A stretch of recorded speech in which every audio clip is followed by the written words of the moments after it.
Hello, this is Dan Joshua Goliger. I'd like to tell you a bit about the book that I wrote called Strolling Through My Life. It's a collection of memories of my journey so far. Please understand that I'm in my 80th year and my voice just doesn't have the power it used to have. Anyway, this book contains 14 chapters, plus an epilogue, and an appendix that focuses on a bit about my family tree. I'm sure that once you've read the book, you'll know more about me, my experiences, and the times that I lived in. My book was written for you. Yep, for you. And I don't hold back about my successes, my failures, and sure, there was a bunch of mistakes as well. Perhaps you could learn a bit from my experiences. Well, let's start with the introduction. I knew so little about my grandparents, and by the time I was old enough to be curious, my parents, uncles, my aunts, they were already all gone. No one to get answers from. What I did have were a lot of old documents, letters, and photographs. I was able to piece together a bit about my parents, my grandparents, and other relatives, and I want to share this with you so that it's not lost over time. Chapter 1, My Younger Days. This is a collection of memories of my early days in Israel, then in England, and in 1952 when we moved across the Atlantic to settle in Canada. There's also an amusing story of my early entrepreneurial days at 8 years old and other hilarious adventures. There is a little bit about my school years, who my hero was, and of course started skiing in my early teens. You'll get a kick out of my embarrassing experience, during a summer vacation in Italy, and of course my adventures as a cowboy and another summer. One story I forgot to include was a summer vacation in Bermuda to visit and stay with my childhood friend Frank Antonsen. We met as kids when he lived in Montreal on my street, Maplewood. This is before he and his mom had moved to Bermuda. I think, about 13 at the time, and I went to Bermuda for the summer. I loved it there. We biked around the 21-mile-long island. I recall one time that near Gibbs Hill Lighthouse, we had to maneuver our bikes around hundreds of turtles migrating across the road. Frank belonged to the Sea Cadets there, and I was invited to join him for a week on Hawkins Island with his troop. There were lots of camp activities, lots of fun, but what stayed and haunted me for years was a distant sound of bagpipes at night from another island. I love Bermuda, and what a wonderful way to spend a summer. Chapter 2, My 3 years of adventures in Europe. There is a time in your life when you must leave the nest and see what the rest of the world is like. In my case, it was Europe at age of 19 till I was about 21. My, if only I could do it over again. My childhood buddy Les and I flew to London and stayed at my Aunt Gretel's in Chalfont St. Peter, Buckinghamshire. I got a job with Lufthansa German Airlines, and Les landed a job with Trans World Airlines. I have to laugh. Air Canada wouldn't hire me because my French was rather poor. Now at 80, I'm learning French again to keep my brain sharp, if that's at all possible. My Lufthansa adventures were quite memorable. From the time I got caught by the station manager, I was feasting greedily on board several airplanes during their turnarounds at London Airport. Then another time, I almost got fired when I inadvertently had someone's loving dog loaded onto the wrong cargo hold on a plane bound for San Francisco. It had a happy ending only because the captain was a dog lover. Then were my adventures in the United States with my buddy Jean Lutz. Oh, and you must follow my bizarre crisscrossing the world. Get a map out. Follow me. All this on staff passes, but boy, what adventures. Now I get exhausted just thinking about those trips. At the end of my stint at Lufthansa, my other buddy Morty and I hitched throughout Europe, planning to find a harbor city and get a free ride on a freighter ship back to North America. There were so many twists and bumps on the road. I sometimes wonder how I managed all those adventures. Once back in Canada, I decided to take up flying lessons, and it's a laugh how I tried to find a way to pay for these lessons. I have to say, I did have balls. Chapter 3, Early Aviation Days. This chapter marks a major change in my life, my romance with aviation. It's quite the story. Fortunately, my 3 logbooks not only recorded all the details of my trips, plus there were some photos which helped trigger great memories. I also kept all my flight plans over the years because without them, I would not have been able to recall all my experience and adventures. Learning to fly was not without its challenges. The first thing I had to overcome was getting airsick. It was quite remarkable how a flight instructor's tactic resulted in my never getting airsick again. Hard to believe. In the late 60s, it was very difficult to get a flying job. Most of the pilots who came out of the Air Force after World War II were still flying for airlines and only creeping closer to their own retirement. Timing is everything, but as you'll find in my book, I had a lot of perseverance and I did finally become employed as a pilot.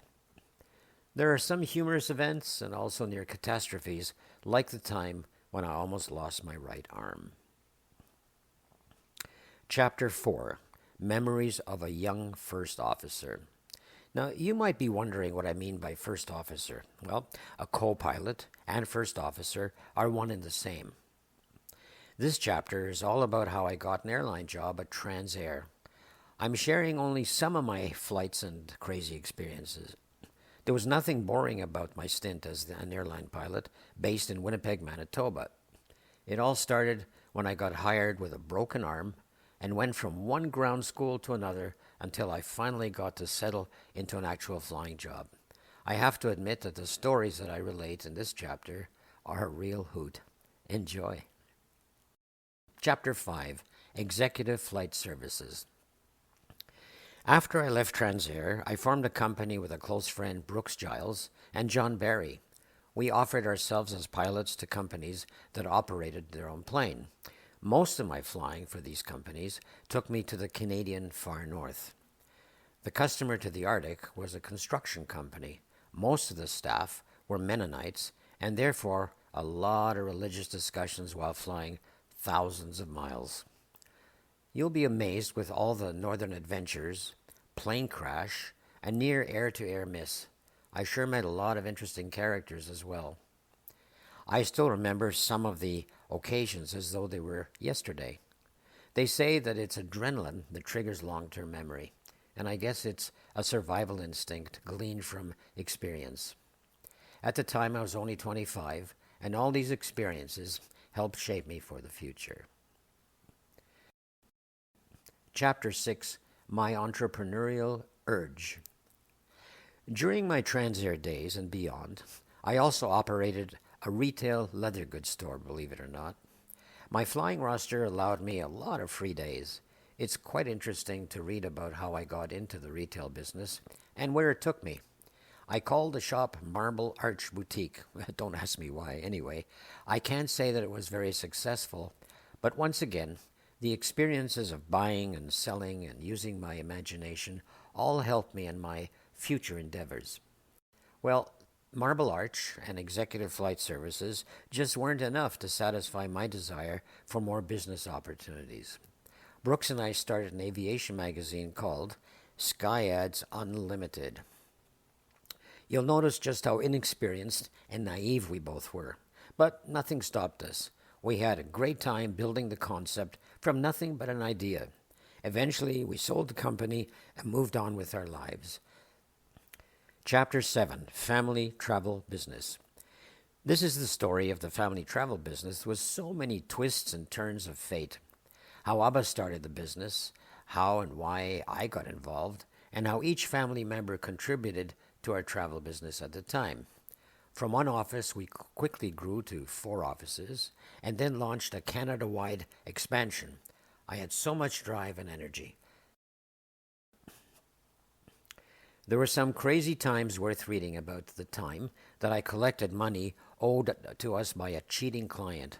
Wow, was that a crazy adventure which happened during a cruise to South America, no less. Then there was another time a client and family booked into a Caribbean resort which had no electricity, no proper toilets, and the hotel wasn't so much as even on the beach. Did that ever cause Abba huge headaches? Also, how we pioneered tourism to Canada's eastern Arctic. Now, this chapter is rich with so many events that happened in the north. Gabby worked up there, and so did Andrea for a time. The experiences were very varied, and we made a lot of money, particularly with our jet charters. This is a must read, which I'm sure you'll find both fascinating and interesting. Now, to build our retail business, travel business here in Toronto, when we moved from Montreal, we had an innovative approach of building this branch office by hiring, believe it or not, 2,000 sales reps. Chutzpah, you say? This was Maddie's bag.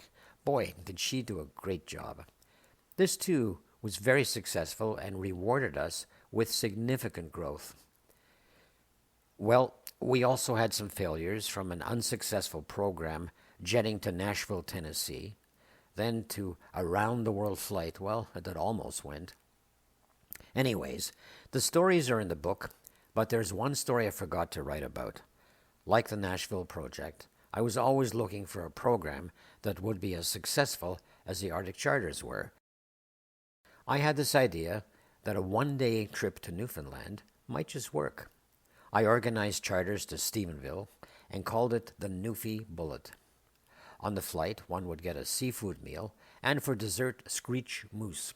If you don't already know, Screech is a Newfie staple. Sweet but powerful rum, 40% proof. I organized bus tours of Stephenville area. It was to be a crazy but interesting day trip, and also quite inexpensive. Unfortunately, it didn't sell enough to make a go of it. Oh well, another one bit the dust. Gotta move on with life. Chapter 8. Expansion across Canada.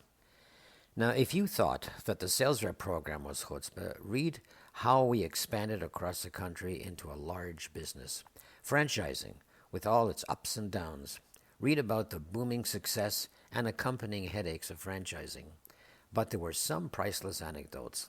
At one point, I had the idea of importing double-decker buses from England and converting them into mini travel agencies to be parked adjacent to major shopping centers. I couldn't proceed mainly because the regulatory arm of the Government of Ontario forbade it. They said no. They thought we might take people's money and drive off down the highway in our double-decker bus. The other reason was that the guy I hired to take some of our money and go to England to buy the buses, well, he went, but sadly, we never heard from him again. What a crook, eh? Anyway, no buses. Looking back, even I find it hard to believe of my 6 years of radio travel tips, which were syndicated across Canada. No, I wasn't shy. That was quite the adventure as well. That, plus a sales rep program and the Arctic Charters, all helped us develop a thriving franchise organization. There was the time that I was sort of dining with our Prime Minister in Jamaica. There was the catastrophic drowning in Acapulco of one of our franchisees, the not-so-successful start of an airline, and the failed attempt to expand into the United States. All in all, there were happy and exciting times, others sad or quite disappointing. And finally, I disclose how I cashed in and sold the company. It was the end of an era. My motto was, I'd rather have tried and failed than not have tried at all. No pain, no gain. Chapter 9, The Can-Air Story. And now for the ups and downs, no pun intended, of owning an airline. The Can-Air story is made up of 3 full chapters, as there's so much to share with you. It was a cargo airline, a passenger airline, and then I explained all about the juicy ending. I explained just how twists and turns in the road opened opportunities for me of getting into the airline business in the first place. Wow, was that ever a wild and crazy ride in my life. Anyways, let's get started with the cargo airline, as it was the main event. Fate got me into this space. I sometimes have to pinch myself as I stroll through those memories. Anyway, it all started in 1989. Can-Air was formed after another airline went bust. We bought aircraft and parts from another defunct airline, got some clients like FedEx and UPS, and before we knew it, We were crisscrossing the Canadian skies. The amazing part was how I was able to take control of the company and I owned 100% of the airline. There were many amusing stories about the people that I employed, and also a rather sad story about a failed crash of one of our airliners. There's even a story about major drug smuggling caper that went sour. No, it wasn't I that did the smuggling. You'll see how we gained and lost clients and all the challenges in running an airline and managing my relationship with clients, with our staff, with the Ministry of Transport. And, oh yes, I should mention it was all quite stressful. But what a learning experience it was for me. Chapter 10, Canair Passenger Operation. We operated a fleet of Boeings, Airbuses, and Convair 580s. Our main passenger business was to operate seasonal charters to all southern destinations such as Florida, Mexico, the Caribbean, and South America. In addition, we did some specialty charters for NHL hockey teams, rock bands, fishing and hunting charters, and moving prisoners around the country to various penitentiaries. It all came with numerous adventures, and if something could go wrong, well, it did. In addition to operating Canair Cargo and Canair Leisure, our passenger business, we also owned in partnership with another airline called Nolinor. The focus of this specialty airline was dubbed the Murder Run. Talk about diversity of operations. Chapter 11, Canair Pivotal Years. This chapter explains the slow unraveling of my airline business, how I managed, with some luck, to personally survive through an impending crisis. Meeting with my lawyer and heading off to court became a normal distraction for me. Of course, as you might imagine, worrying and sleepless nights became routine. I'm sure you'll find the whole experience riveting. One thing for sure, it was impossible to predict the final outcome. Although I did get through it, bruised yet intact, it did affect my health, as you'll see later in this book. Chapter 12, Crestcom International. After I licked my wounds, following my airline career, Mark and I ventured into a completely different business. It was uncharted territory for both of us. Crestcom is a worldwide management training franchise headquartered in Denver, Colorado. We negotiated a heck of a great deal with the franchisor. I'm sure you'll get a kick out of the nightmare we had in getting started. It was hardly funny at the time. Anyway, again, with a bit of gumption and hard work, we built a respectable business and added several sub-franchisees as well as staff to our team. Eventually, Mark went back to university to get his MBA, and I continued building the company. Actually, I liked it. As time went by, I was offered the Chief Operating Officer position to run the whole organization, Crestcom International, out of Denver. Now, this chapter is quite interesting, as in my case, I went from master franchise for Ontario to running the whole organization and traveled around the world. Both Mark and I later reflected that we had learned a lot from this business, something I wish I could have experienced in my younger days. Chapter 13, Personal Aviation Experiences. After 46 years of flying, from 1967 till 2013, I had accumulated so many wonderful adventures. Sure, my trips weren't always uneventful. There was extreme weather, or mechanical challenges, a near air miss, onboard fires, fuel leaks, and even an unfortunate accident. Never mind, there were so many wonderful experiences, whether to the Northwest Territories, the Yukon, the Bahamas, all over Canada and the United States. As a side note, Buddy, our border collie, traveled with us most of the time. Often we even took our collapsible bikes with us. My romance with flying also influenced others in our family. Mark got his pilot's license, and so did Rob, Andrea's husband. Both Maddie and Andrea took flying lessons as well.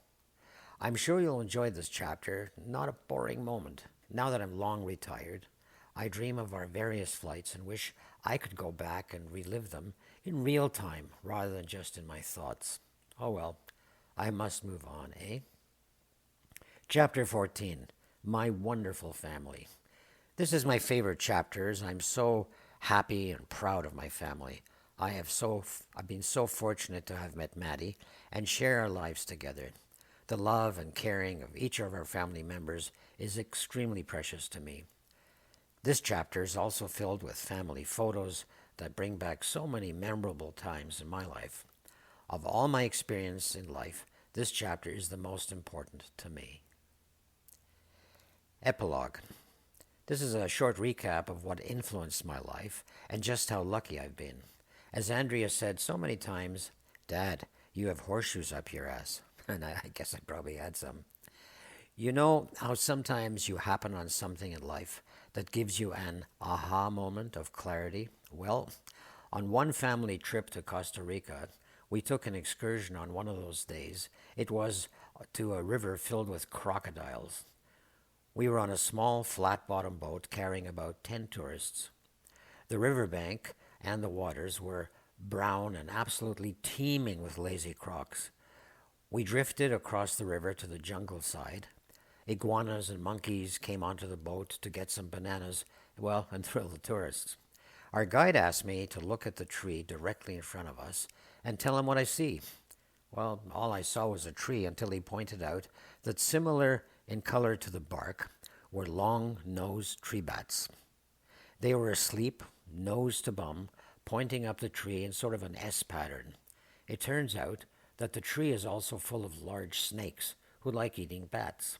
Snakes can't see very well, but they can sense heat through their forked tongues. Forked because this way they can tell whether the heat, the possible food, is on their left or on the right side. Anyway, when a snake senses a bat, it eats it. The bats have learned that their survival depends on them mimicking a snake, that is, nose to bum. The snake thinks that this little bat train it's just another snake, and so it moves on.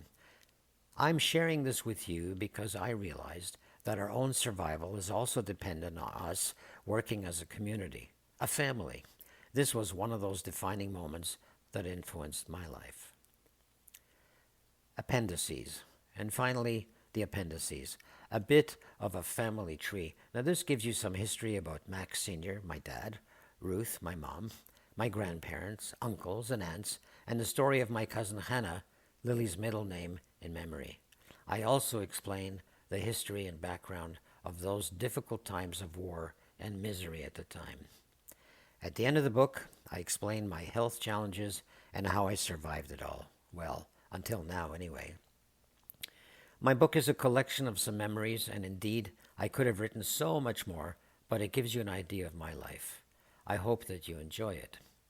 I'm getting a bit hoarse, so as I signed off on all my radio travel tips, I'm Dan Goliger.